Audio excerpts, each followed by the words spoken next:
Assalamualaikum warahmatullahi wabarakatuh. Waalaikumsalam warahmatullahi wabarakatuh. Ya, ini bersama saya Yopan Saputra. Saya adalah calon guru penggerak angkatan 9, bertugas di SMA Negeri Karangdapo, Kabupaten Sulawesi Utara.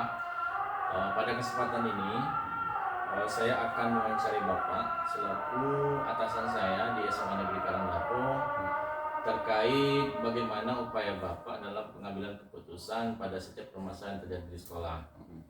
Mohon berkenan Bapak. Insya Allah. Gini Pak, di sekolah atau instansi yang Bapak pimpin ini kan ada banyak permasalahan. Bisa nggak Bapak ceritakan salah satu kasus yang pernah Bapak alami di sekolah? Oke. Ya. Pertama-tama terima kasih Pak Yohan ya sudah meluangkan waktu untuk kita membahas tentang permasalahan yang ada di sekolah kita ini. Jadi permasalahan di sekolah ini pada umumnya adalah kompleks ya. Nah, yang lebih difokuskan permasalahan terutama di SMA Karangdapo itu adalah permasalahan yang berkaitan dengan melibatkan masyarakat yang ada di sekitarnya. Nah, ada beberapa kasus yang pernah terjadi di sekolah kita. Di antaranya adalah adanya kasus yang sebenarnya itu kasus di luar sekolah, ya, kasus di luar sekolah yang kebetulan kemudian terjadi lagi di sekolah kita, dan itu harus kita selesaikan antara pihak sekolah dengan warga atau masyarakat.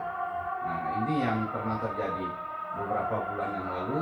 Ada kasus anak berkelahi, ya, yang mana kasusnya itu sebenarnya sudah dimulai dari adanya tawuran-tawuran di luar, ya. Jadi ini salah satu contohnya. Ya, sekarang dengan dinamika dan kompleksitas permasalahan yang banyak yang Bapak alami selama memimpin di SMA Negeri Karangdapo, itu kira-kira bagaimana Bapak mengidentifikasi persoalan itu? Apakah dia termasuk ke dalam dilema etika atau dia termasuk bujukan moral? Kalau saya bagikan itu termasuk moral, ya, bukan moral. Artinya sudah ada budaya yang perlu dirubah mindsetnya Pak Yohan. Nah, yang selama ini budaya-budaya yang ada di sekitaran sekolah ini ada budaya gotong royong tapi bukan ke arah yang positif. Artinya ada terlalu membela kawan, terlalu membela geng atau kelompok atau desanya. Nah, jadi ini bukan permasalahan yang ada di sekolah, tapi harus melibatkan warga yang ada di sekitar sekolah. Jadi penyelesaiannya juga tidak bisa kita selesaikan secara di sekolah kita saja, tapi harus diselesaikan juga menemui orang tua, perangkat desa atau perangkat kelurahan, bahkan sampai ke perangkat kecamatan. Nah, ini menarik Pak mengenai pengambilan keputusan dalam penyelesaian masalah. Karena apa? Karena dalam memutuskan suatu perkara kita dihadapkan dengan berbagai pilihan-pilihan. Yeah. Nah, sekarang pertanyaannya, bagaimana Bapak mengakomodasi kepentingan-kepentingan yang ada di dalam itu? Karena kita melihat ya ada tarik ulur gitu Pak, yang dalam kacamata kita pun itu sama-sama baik, tetapi kita harus memilih satu yang terbaik untuk memutuskan suatu perkara. Jadi di dalam mengambil keputusan itu yang perlu kita pertimbangkan adalah dampak masa depannya. Jadi bukan dampak sesaat.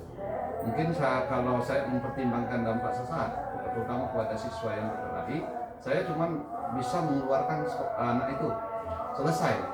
Karena dengan keluarnya anak itu tidak ada kaitan dengan sekolah, selesai. Tapi kedepannya mau ke mana anak ini? Ya, apa selesai dengan diberhentikan? Tidak kan? Nah, oleh karena itu kita harus mempertimbangkan, ya. Di samping kita mempertimbangkan bagaimana dengan warga sekolah, tapi juga kita harus mempertimbangkan masa depan anak ini juga.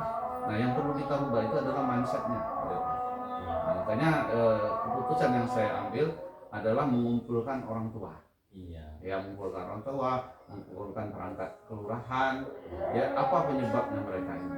Ya, mungkin ada budaya-budaya yang dulu pernah ada terjadi di sekitaran kita ini yang turun-temurun, yang semestinya itu harus diputus, ya.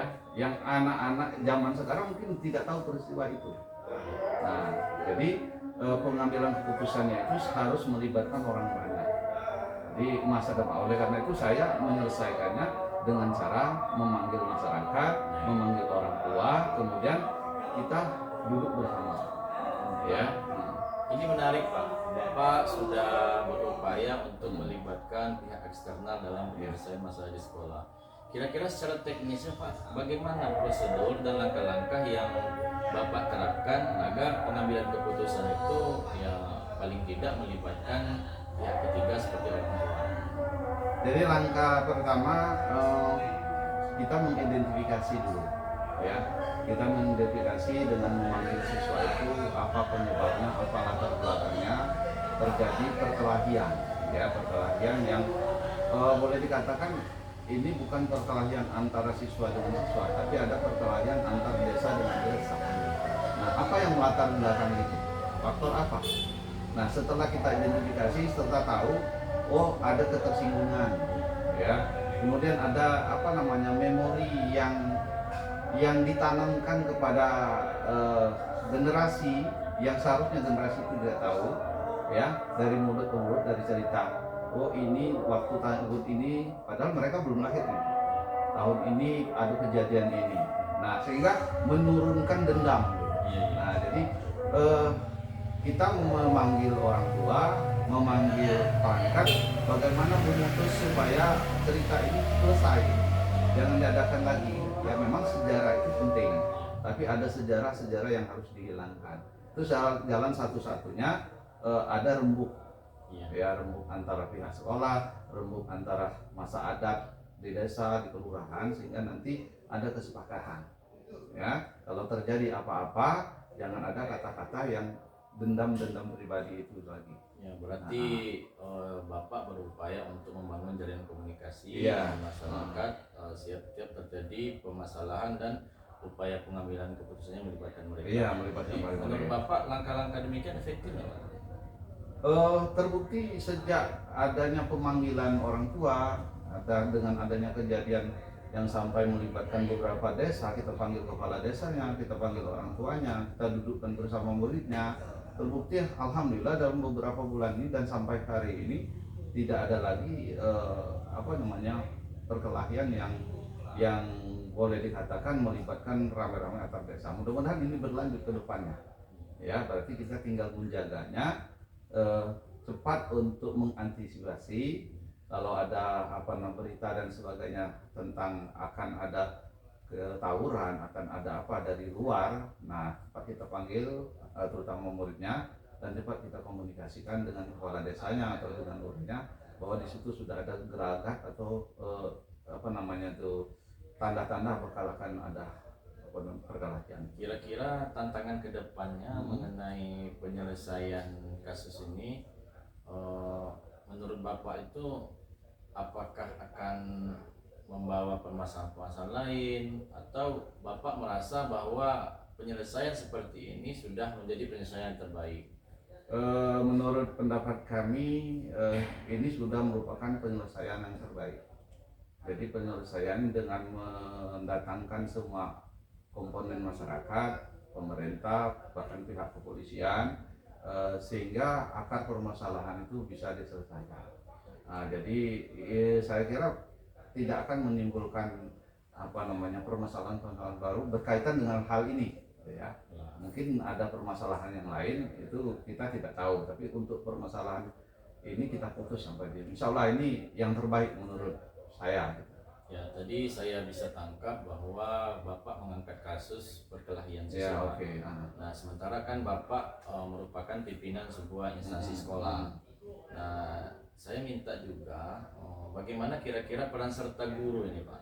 Okay. Nah, karena tadi Bapak sudah menyatakan bahwa keterlibatan masyarakat. Nah, sementara di internal sendiri itu belum Bapak ceritakan. Nah, kira-kira apa upaya yang Bapak lakukan di pihak internal agar penyelesaian kasus-kasus ini bisa berjalan dengan semestinya?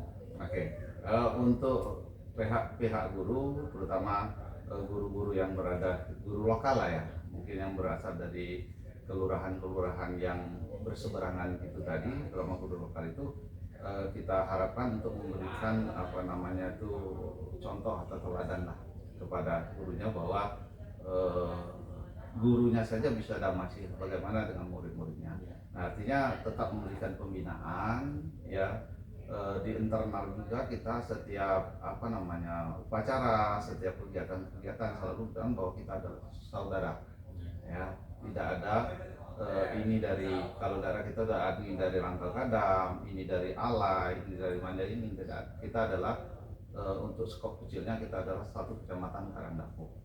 Kalau kebesarnya mungkin kita satu kabupaten Muratara, dan yang lebih umumnya kita orang Indonesia. Itu yang penting, Pak. Nah, kira-kira di sekolah itu Pak, ada nggak secara spesifik seseorang yang bisa membantu Bapak dalam menyelesaikan kasus ini, dan faktor-faktor apa saja yang Bapak anggap bahwa seseorang tersebut bisa membantu Bapak dalam menyelesaikan masalah? Jadi salah satunya kita memberdayakan guru-guru yang berada di lingkungan itu, ya. Karena kalau ada guru-guru yang tidak mengerti latar belakangnya, dia susah. Maka kita berdayakan guru-guru yang ada di sekitaran Karangdapo itu untuk dapat menjadi tameng lah. Ya, tameng dalam arti ini mereka yang tahu cerita, mereka yang backup. Kalau guru dari luar mungkin tidak tahu persis Pak. Nah, kita jadikan mungkin ada sebagai kesiswaan, ada kita jadikan sebagai humas. Itu salah satu contohnya untuk menjalin supaya jangan sampai ada miskomunikasi ya. Karena kalau guru dari luar bukan tidak percaya, tapi kan dia tidak mengetahui latar belakangnya. Itu salah satu contohnya. Kita memberdayakan tidak seseorang sih yang ada kaitannya dengan ini gitu. Nah, jadi boleh dikatakan guru yang lokal, guru yang berasal dari kelurahan atau kecamatan Karangdapo.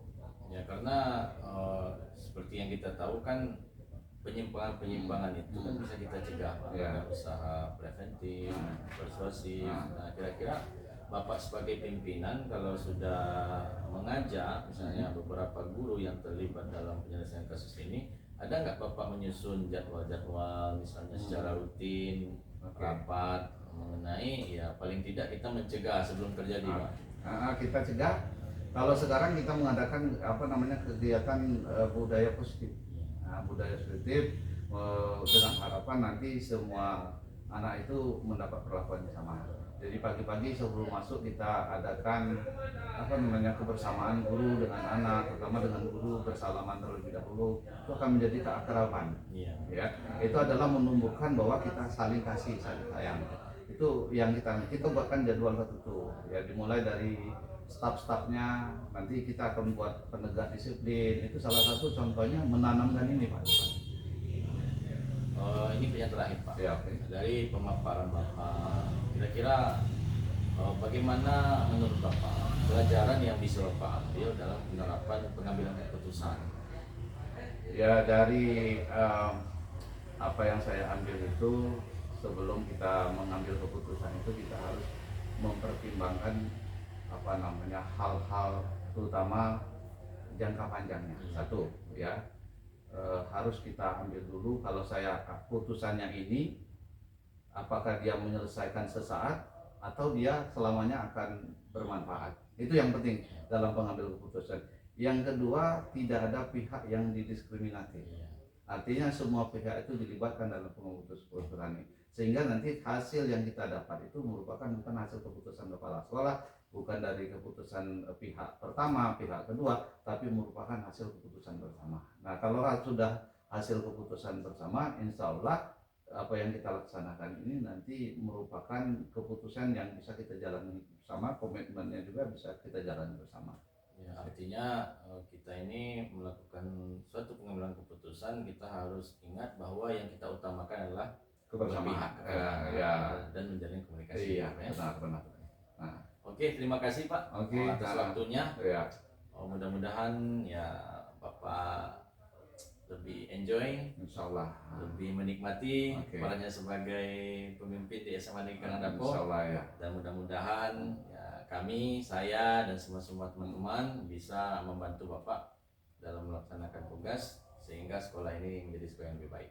Oke, terima kasih Pak Yopan. Ya, jadi harapan saya di akhir wawancara ini ya, mari kita jadikan sekolah kita ini lebih baik ya. Kalau sekolah lain bisa, kenapa SMA kita tidak bisa? Ya. Makasih Pak Yopan. Ya. Assalamualaikum.